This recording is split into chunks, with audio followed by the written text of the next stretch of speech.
So even as I have struggled with like my relationship as well, and I know that people have had like much more worse outcomes than I haven't really, I've always known that if money was involved or properties and all of that was involved, it would probably be much worse. So as much as I'm crying about how things went for my kids and stuff like that, and I still kind of even not struggle with the breakup per se, but what it did to my kids.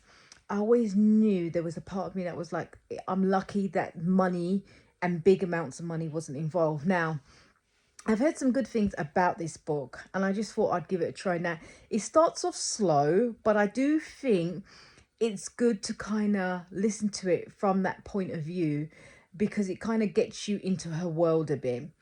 May some people think it's deluded or sounds too true good to be true. Just little things about the bird's nest, just about the puzzles, just about cooking, just about the clams, all of that. I was just like driving and just in her world for a second, because it's not, as much as it is that top middle class, it's not too far-fetched.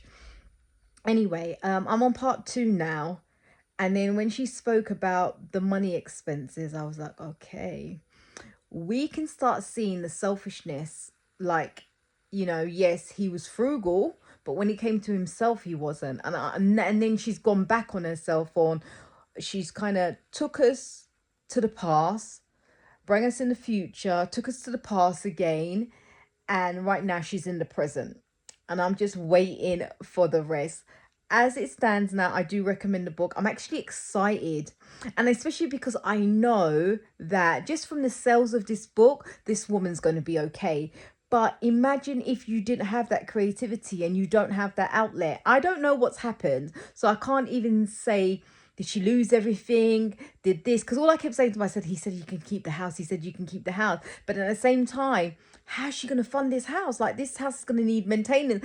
And I keep going on to that bit because I don't believe just because you have been afforded a privileged lifestyle doesn't mean you can sustain it. Look at her family.